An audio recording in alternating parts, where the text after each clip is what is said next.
Morning friends, welcome to my channel Baleswari vlogs. ఒక వీడియోలో నా బ్రేక్ఫాస్ట్ గురించి చెప్పినప్పుడు లంచ్ గురించి కూడా చెప్తానన్నాను.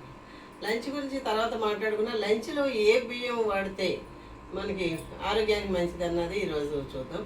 సాధారణంగా మనకి అందరూ వాడేది వైట్ రైసే. తర్వాత ఇందులో కార్బోహైడ్రేట్స్ ఎక్కువ ఉండటం, ఇందులో షుగర్ పెరగడానికి ఎక్కువ అవకాశం ఉండడంతో చాలామంది బ్రౌన్ రైస్కి మారడం జరిగింది. ఈ బ్రౌన్ రైస్ కూడా అందులోనూ కార్బోహైడ్రేట్స్ ఉంటాయి, కానీ బి కాంప్లెక్స్ ఎక్కువ ఉండటం వలన మనకి ఇందులో ఉన్న ఉపయోగం అంతే, అంతకుమించి రెండు ఇంచుమించు కార్బోహైడ్రేట్స్ ఉన్న బియ్యమే. ఇక మరి ఇంకేం మంచివంటే నేను తర్వాత రెడ్ రైసు, బ్లాక్ రైస్ చాలామంది ఇప్పుడిప్పుడే జనాలకి అలవాటు పడుతుంది. మిల్లెట్స్ ఎలాగైతే అందరూ ఇప్పుడే వాడకం మొదలుపెట్టారు, అలాగే ఈ రెడ్ రైస్ సాధారణంగా కొంతమంది మొదలుపెట్టారు. ఇక బ్లాక్ రైస్ అయితే చాలామందికి తెలియదు. ఇక ఇందులో ఏది మనకి మంచివి అనుకుంటే ఆలోచిస్తే కనుక రెడ్ రైస్లో మనకి గ్లైసమిక్ ఇండెక్స్ తక్కువ ఉండటం వలన షుగరు మనకి రావడానికి తక్కువ అవకాశం ఉంది కాబట్టి, అలాగే ఇందులో అన్ని పోషక పదార్థాలు కూడా యాంటీ ఆక్సిడెంట్స్ ఎక్కువ ఉండటం వలన మనకి ఈ రెడ్ రైస్ ఆరోగ్యానికి చాలా మంచిది. ఇక వీటిని ఎలా వాడుకోవాలంటే, మామూలుగా అన్నం వండినట్టు మనం వైట్ రైస్ ఎలా వండుతామో అలాగే వండి సాంబార్తోటి, పులుసులు, పప్పులతోటి దేనితోటన్నా తినొచ్చు.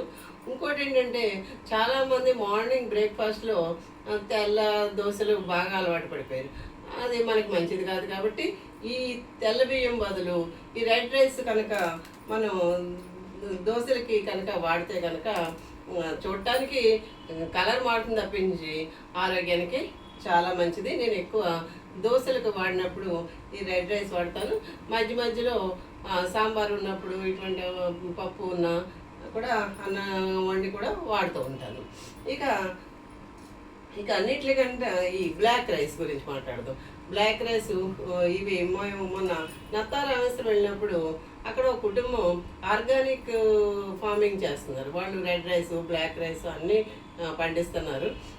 అలాగే అక్కడ నేను బ్లాక్ రైస్ తీసుకున్నాను. మనకి ఇప్పుడు అన్ని స్టోర్స్లోనూ పెద్ద స్టోర్స్లో దొరుకుతున్నాయి. ఈ బ్లాక్ రైస్ కూడా మనకి చాలా మంచిది. ఇందులో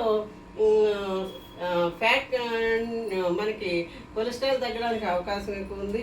అలాగే మనకి అన్ని విధాలుగానే ఇందులో హై రిచ్ ప్రోటీన్ రైస్, ఇవి మంచి ప్రోటీన్ ఉంది. అలాగే యాంటీ ఆక్సిడెంట్స్ ఎక్కువగా ఉన్న బియ్యం బ్లాక్ రైస్. అందుగురించి రెడ్ రైస్ ఎలా వాడతామో బ్లాక్ రైస్ కూడా అలాగే మనం చక్కగా ఒకటికి మరి 2 నీళ్ళు సరిపోవు, కానీ 3 కప్పుల వరకు నీళ్లు వేసి అన్నం వండుకొని, అంటే ఎటుచ్చి పొడిలాగే వాడే అన్నం అవ్వదు, కానీ కొంచెం ముద్దగా అవుతుంది కాబట్టి మనకి పెరుగు కానీ, సాంబార్ కానీ, పులుసులు కానీ, ఇంకేదన్నా చక్కగా దేనితోటన్నా మంచి కాంబినేషన్తో తినొచ్చు.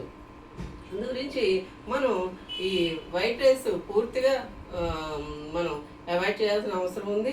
అలాగే వీలైనంత మటుకు brown rice, red rice, black rice కనుక మనం మధ్యాహ్నం భోజనంలో కనుక ఈ రైస్ కనుక టిఫిన్కి కానీ, మధ్యాహ్నం భోజనంలో కనుక ఈ 3 బియ్యం వాడకం కనుక మనం మొదలు పెడితే కనుక మనకి షుగర్ పెరగకుండా, కొలెస్ట్రాల్ పెరగకుండా, మంచి ప్రోటీన్ అందుతూ యాంటీ ఆక్సిడెంట్స్ తోటి మంచి మన ఆరోగ్యానికి చాలా ఉపయోగపడతాయి. అందు గురించి ఇక ఇది ఆఖరి కప్పు ఏంటంటే అందరికి తెలిసిందే బాస్మతి రైస్. ఈ బాస్మతి రైస్ ఇందులో కూడా బ్రౌన్ రైస్ వస్తుంటాయి. ఎందుకంటే మనం అప్పుడప్పుడు ఏ బిర్యానీ కన్నా, ఏ పలావ్ కన్నా చేసుకున్నప్పుడు ఈ బ్రౌన్ రైస్, ఈ బాస్మతి రైస్లోనే బ్రౌన్ రైస్ తీసుకొని వాడుకుంటే మంచిది. ఎందుకంటే పిల్లలు అప్పుడప్పుడు అడుగుతూ ఉంటారు కాబట్టి. అలాగే మనం ఇన్ని రకాలైన రైస్ మనకు అందుబాటులో ఉన్నాయి. మన ఆరోగ్యంగా ట్యాబ్లెట్లకి ఖర్చు బదులు మనం ఇలాగా మన ఆహారం మీద కనుక ఎక్కువ కనుక ఖర్చు పెడితే కనుక మనకి ఆరోగ్యానికి ఆరోగ్యం, మనకి ప్రకృతికి దగ్గరగా మనం జీవించినట్టు అవుతుంది. అందుగురించి నేను చెప్పిన ఈ రైస్ అన్నిటి గురించి మీకు బాగా అర్థమైంది అనుకుంటున్నాను. మీరు కూడా ఈ red rice, black rice, brown rice వాడకం మొదలు పెడతారని, నా వీడియో కనుక మీకు నచ్చితే కనుక సబ్స్క్రైబ్ చేసుకోండి, షేర్ చేయండి, లైక్ చేయండి. Thank you.